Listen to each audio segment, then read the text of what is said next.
Hi and welcome to John's Maths Book. In this video we're going to be looking at how to determine the equation of a straight line. If you like the video then please hit the subscribe and like button and leave a comment. Without further ado, let's go over to the whiteboard. The equation of a straight line is given as y is equal to mx plus c. M, which is the coefficient of the x term, is the gradient of the line, and c is where the line intercepts the y-axis. So let's look at an example and see if we can work out the equation of the line. Let's take a look on the left-hand side. So as we can see, we have a line there, and we can see that it crosses the y-axis at this point here. Y is equal to 3. So in our equation of the line, c is equal to 3. So the gradient of the line, m, is equal to the rise divided by the run. Now, what do we mean by that? To understand this, we need to pick 2 points on the line.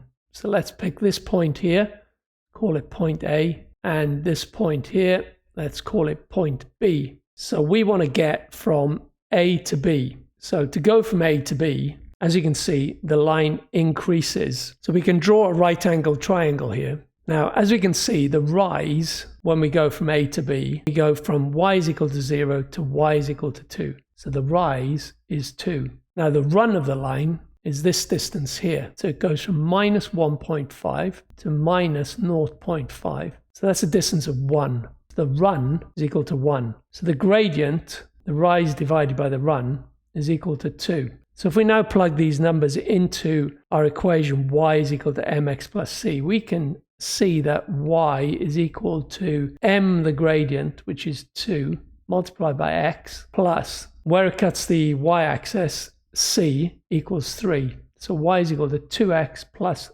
3. So let's look at a second example on the left, and let's see if we can work out the equation of this straight line. So we know that the equation of a straight line is y is equal to mx plus c, where m is the gradient and c is where it cuts the y-axis. It's quite easy to determine where it cuts the y-axis. It's here. In our case, and in our example, c is equal to 3. The gradient, however, m, the rise, divided by the run. So we need to pick 2 points on our line and determine what the rise is and what the run is. So let's pick this point here and this point here. If we draw our triangle here, our 90-degree triangle, we can see that if we work from left to right, to get from point A to point B, the line falls. So the rise in this case is a negative value. So the rise here goes from 2 to the value of 1. So in our case, the rise is minus 1. And the run goes from here, on the x-axis, that's a value of 1, to the value of 2. So the run in this case is 1. So the gradient of the line in our case is m is equal to minus 1 over 1, which is equal to minus 1. So if we now plug these values into our equation y is equal to mx plus c, we get y is equal to m, the gradient, which is minus 1. That's minus 1x plus c, which is 3. So y is equal to minus x plus 3.